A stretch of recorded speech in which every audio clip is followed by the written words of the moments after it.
नमस्कार दोस्तों, DSB news में आपका स्वागत है। इस वीडियो में बात करेंगे आज की बड़ी और ताज़ा खबरों की जो होंगी आपके काम की। तो आज की सबसे बड़ी और पहली खबर, क्या मोदी सरकार लाएगी जनसंख्या नियंत्रण कानून।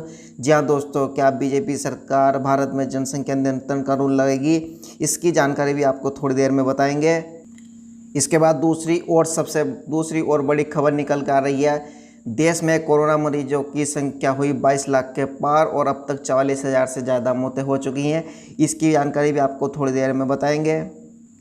आज की अगली और बड़ी खबर, प्रधानमंत्री नरेंद्र मोदी ने किसानों के लिए की 1 लाख करोड़ रुपए की घोषणा की योजना। जी हाँ, प्रधानमंत्री नरेंद्र मोदी ने किसानों के लिए 1 लाख करोड़ रुपए की योजना की घोषणा की है। इसकी भी पूरी जानकारी हम आपको थोड़ी देर में बताएंगे।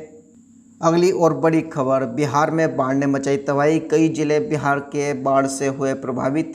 जी हाँ दोस्तों, इसकी भी पूरी जानकारी हम आपको थोड़ी देर में बताएंगे। अगली और बड़ी खबर, अयोध्या में राम मंदिर में लगेगा 21 क्विंटल का घंटा, जिसके बाद देगी 15 किलोमीटर तक सुनाई। जी हाँ दोस्तों, इसकी भी पूरी जानकारी आपको बताएंगे। और आज की अगली और बड़ी खबर, बीएसपी सुप्रीमो मायावती परशुराम की बनवाएंगी सबसे बड़ी मूर्ति। उन्होंने इस बात की घोषणा। इसकी जानकारी भी आपको पूरी बताएंगे। जी हाँ दोस्तों, आपको बता दें कि बीजेपी सांसद डॉक्टर अनिल अग्रवाल ने प्रधानमंत्री मोदी जी को चिट्ठी लिखी है, जिसमें उन्होंने जनसंख्या नियंत्रण कानून लाने की मांग की है। आपको बता दें कि भारत पूरे विश्व में जनसंख्या के मामले में दूसरे नंबर पर है और पहले नंबर पर चीन है। आपको बता दें कि जिस गति से भारत की जनसंख्या बढ़ रही है, आने वाले 4 या 5 साल में भारत विश्व में नंबर 1 पर होगा। इसलिए बीजेपी सांसद डॉक्टर अनिल अग्रवाल ने इस विषय पर चिंता जताते हुए प्रधानमंत्री मोदी से जनसंख्या नियंत्रण कानून लाने की मांग की है। अब देखना यह है कि बीजेपी सरकार का अगला कदम क्या होगा, वह इस पर विचार करती है या नहीं। इसके बाद अगली खबर, देश में कोरोना मरीजों का आंकड़ा रविवार को 22 लाख के पार कर गया है। चिंता की बात यह है कि कल रात 8 बजे से यह 8 बजे तक करीब 80,000 संक्रमितों की संख्या बढ़ी।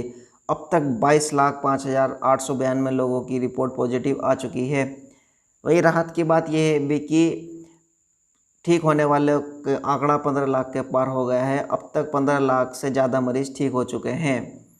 लेकिन जबकि चिंता की बात यह है कि अब तक 44,048 संक्रमितों ने इलाज के दौरान दम तोड़ दिया है।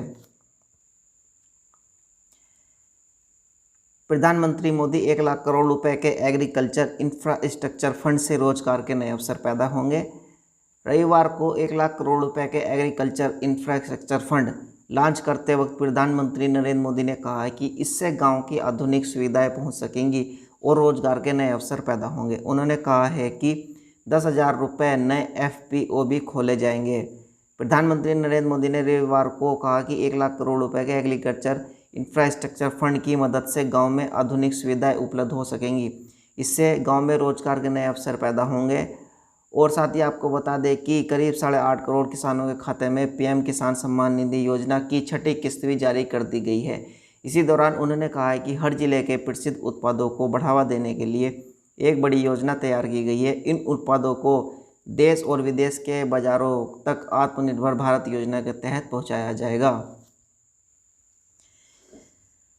बिहार राज्य के करीब 16 जिलों में अब तक बाढ़ ने भारी तबाही मचाई चुकी है, जिससे लगभग 70 से 75 लाख की आबादी पर बहुत भारी असर पड़ा है। और आपको बता दें कि बिहार में बाढ़ ने बहुत ही ज़्यादा आक्रामक रूप दिखा चुकी है, जिससे कि वहाँ के लोगों का जीवन अस्त व्यस्त हो चुका है। बीएसपी मुखिया मायावती अब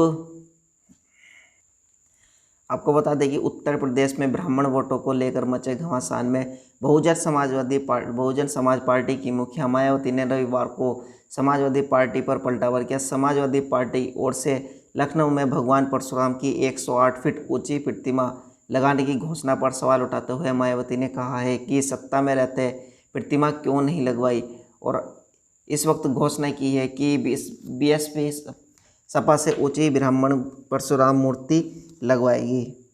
तो आज की वीडियो में इतना रखते हैं।